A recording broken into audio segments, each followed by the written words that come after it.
सतलोक की बात कर रहे हो, वो है कौन सा सतलोक, पहले तो ये समझ लो। कितने द्वार पर है, पहले तो ये बता दो कि द्वार हैं कितने टोटल।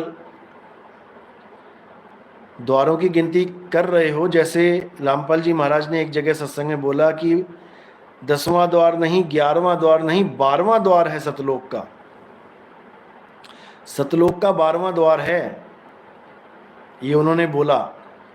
यानी सतलोक का जो दरवाजा है वो 12वां दरवाजा है।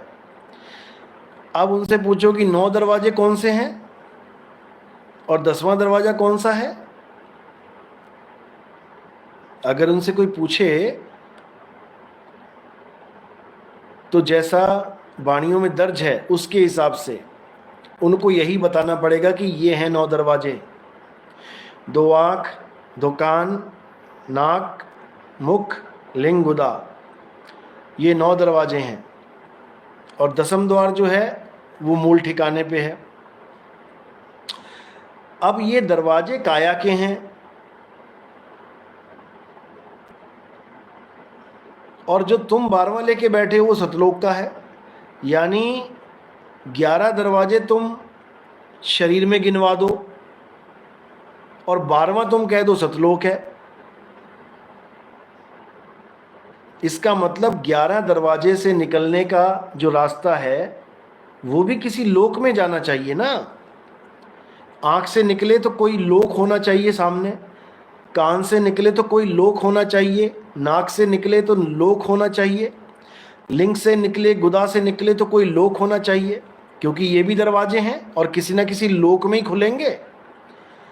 जब सतलोक में जाने के लिए दरवाजा है 12वां दरवाजा, तो ये दरवाजे भी तो कहीं तक कहीं खुलेंगे। कौन से लोक में जाएंगे ये? एक भी सवाल का जवाब नहीं मिलेगा। 11 दरवाजों में से एक भी दरवाजे का जवाब नहीं मिलेगा ये कहाँ जा रहा है। क्योंकि ऐसा कोई सतलोक कबीर साहब के अनुसार सत्य नहीं है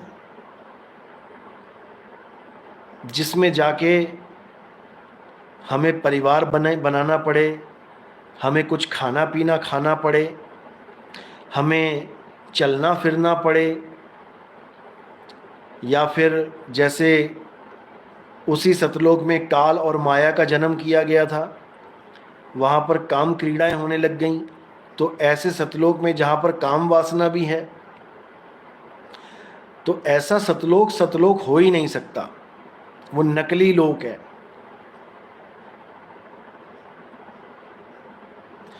वो निम्न दर्जे का माया का लोक है, उसको बिल्कुल किनारे कर दें।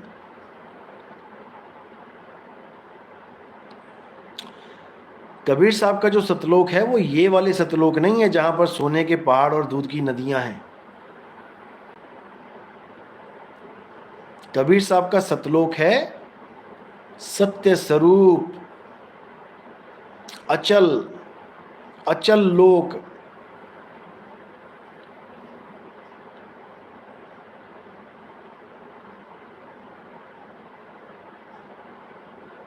जहां पर केवल विहंगम चाल से पहुंचा जा सकता है। गरीबदास जी की वाणी है, सतगुरु के लक्षण कहूं अचल विहंगम चाल, और हम अमरापुर ले गए ज्ञान सबद सरघाल।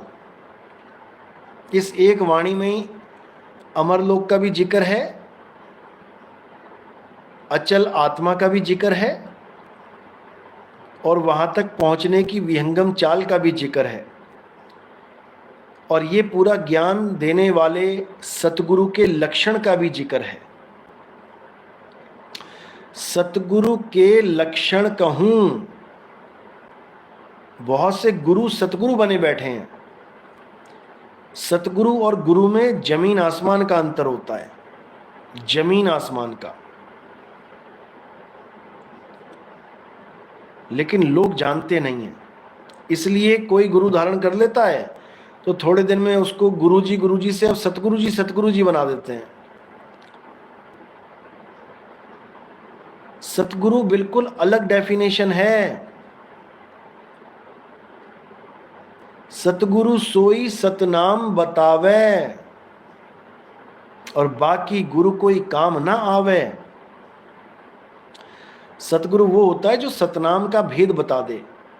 और सतनाम कोई मंत्र नहीं है कि ओम सोहम ये सतनाम बना दिया तुम लोगों ने, बिल्कुल नहीं। सतनाम तो इशारा है उस सच्चे नाम की तरफ कि वो नाम सत्य है। कौन सा नाम? जो 52 अक्षरों से परे है। क्योंकि 52 अक्षरों के द्वारा बने हुए जितने भी नाम हैं वो सब असत्य नाम है, झूठे नाम है। इंसानों के द्वारा बनाए गए हैं, कागज पे लिखे जाते हैं, मिटा भी दिए जाते हैं। लेकिन जो सतनाम है वो ना लिखने में आता है, ना बोलने में आता है, और ना पढ़ने में आता है। ना उसको लिखा जा सकता है, ना उसको मिटाया जा सकता है,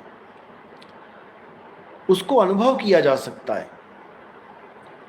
तो साहिब कह रहे लिखा पढ़ी की है नहीं, देखा देखी बात और दुल्ला दुल्हन मिल गए, फीकी पड़ी बारात। ये 52 अक्षरों की बारात फीकी पड़ जाती है जब दूल्हा दुल्हन यानी सूरत और शब्द का मेल हो जाता है। दूल्हा दुल्हन मिल गए, फीकी पड़ी बारात। अच्छे से समझ लो इसको।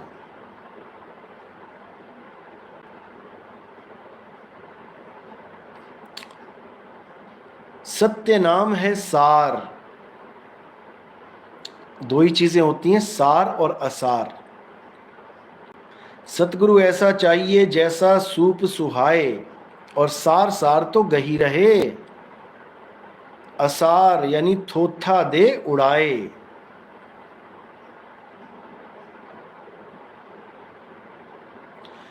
सार सार तो गही रहे। सार क्या है? हमारे जीवन में सार क्या है?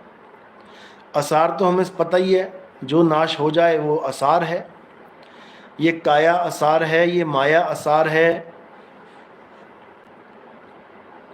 पंच भौतिक संसार असार है। सार क्या है? जिसका कभी नाश नहीं होता। सार सार तो गही रहे, थोथा दे उड़ाए। यानी आत्मा का लखाव करा दे, सार को ग्रहण करा दे, और असार यानी 52 अक्षर, ये देही का ध्यान, ये देही के सारे काम, इससे दूर करवा दे। देह वाला खेल खत्म, आत्मा वाला खेल शुरू। रोपिक फैक्ट्स। प्रभु जी हाथरस कांड के बारे में कुछ बताइए।